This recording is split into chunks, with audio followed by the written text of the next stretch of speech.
Episode 3 recap and spoilers for Adolescence. What information did Bryony get about Jamie? The third episode of the current season of Netflix's crime drama Adolescence, which is by far the most tense, nerve-wracking, uncomfortable 50-odd minutes of small-screen fare I have encountered this year, continues to demonstrate why it is a horror show for parents, actually, for society in general. With the assistance of his son Adam, Bascom previously became familiar with the attitude of today's youth and discovered that Katie's murder may have been influenced by exposure to toxic, misogynist rubbish such as men-o-fear ideals. But in the third episode of the series, when psychiatrist Bryony Ariston chooses to delve into Jamie Miller's psyche at the age of 13, the full scope of the terrible detrimental influence becomes apparent. Jamie's psychological assessments. Although Bascom's investigation helped us understand Jamie's potential motivation, it did not provide an explanation for why a little child could have been so insane as to carry out such a serious hate crime.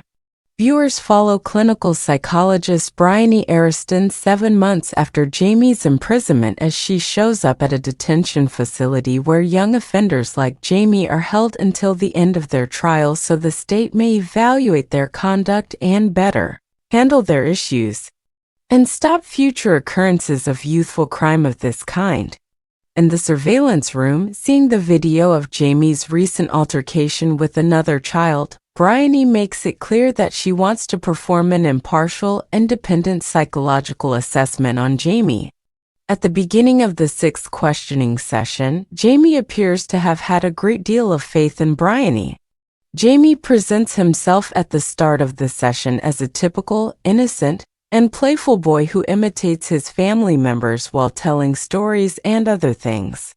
Bryony directs the discussion to Jamie's father and grandfather, 2 significant masculine characters in his life, since it is essential to comprehending Jamie's views on masculinity to comprehend their impact on his philosophy.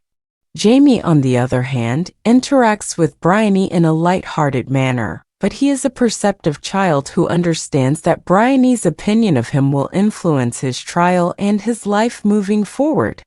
The psychologist continues to refuse to entertain his repeated requests to view the notes Bryony has prepared about him.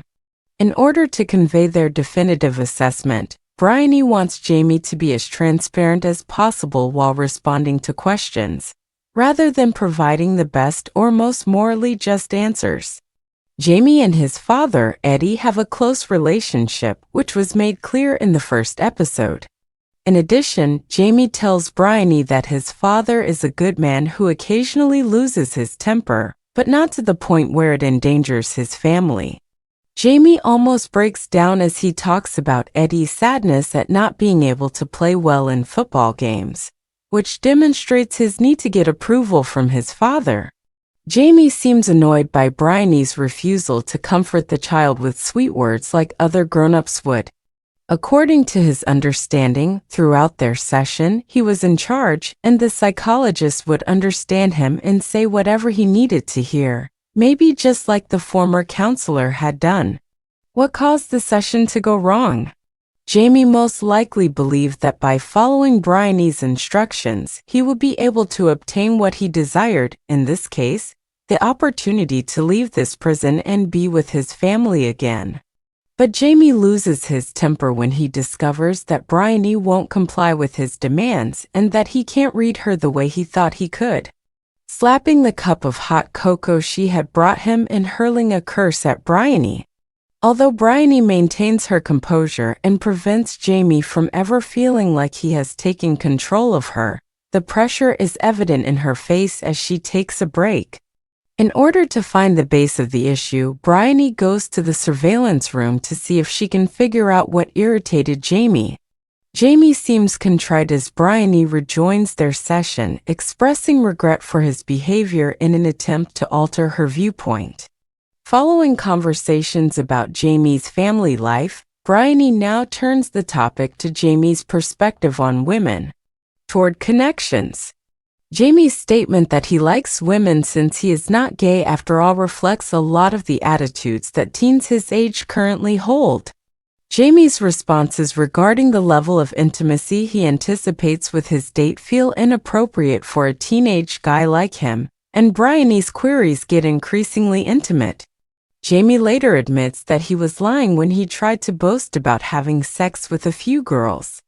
Jamie admits to seeing lewd pictures of his female students, including Katie, that were released by one of their classmates, Fidget. Jamie regrets Fidget's capture, stating that they would have obtained illegal images from other girls as well. When Bryony asks Jamie if other girls think he's pretty, he responds negatively, saying he thinks he's ugly. Again, without trying to make her comments sound nice to reassure the child, Bryony asks him directly, "How does it feel to be that way?" Jamie is upset because he thought the grown-ups around him would talk in a way that was far different from the tone and style that Bryony is adopting. He ultimately confesses his crime out of rage. When Jamie is about to start his angry, savage outburst again, the officer outside warns him, but Bryony tells him to keep his distance. This really irritates Jamie.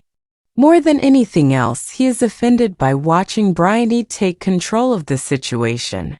Misogyny is fundamentally based on men's cunning power fantasies. What information did Bryony get about Jamie? After working the child up all this time, Bryony's approach suddenly becomes somewhat empathetic. This is the ideal chance to delve deeper and peek at his most personal thoughts. Bryony talks about how Jamie was bullied at school along with his buddies Ryan and Tommy. Bryony brings up Jamie's Instagram account in his chat with Katie, in which she called him an incel, now that Jamie seemed to have calmed down a little. Abruptly, given that he was able to frighten Bryony with his outbursts, Jamie feels superior, which is a glaring example of how deeply ingrained toxic masculinity has become in him. According to Jamie's own admission, he thought it was the ideal time to ask Katie out because he believed she was in a vulnerable position following the embarrassing disclosure of her lewd images. After turning down his proposal, Katie harassed him on social media. Jamie is now in a desperate attempt to gain Bryony's approval in order to defend his anger and the bad feelings he had for Katie.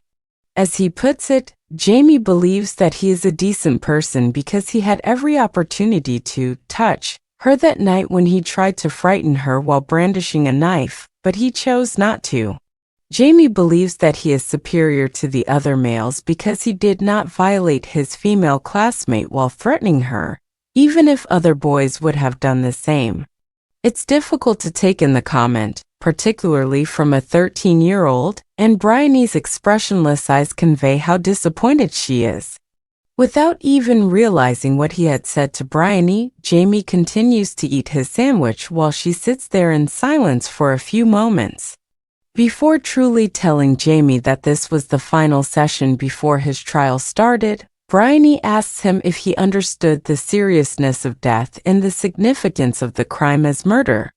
Perhaps hoping for another opportunity to win Bryony over, Jamie hurriedly begs and pleads to put in a good word for him, to his father and to the judge, after finally recognizing that there is no turning back from what is about to happen. The responsible officer has to bring Jamie outside, and he still tries to control Bryony despite his violent outbursts. With the session, Bryony briefly considers crying. With the experience she just had, it must have taken a toll on her.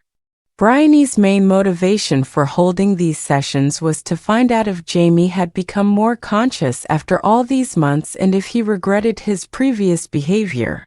But the truth is devastating because this child has been misled to a frightening degree.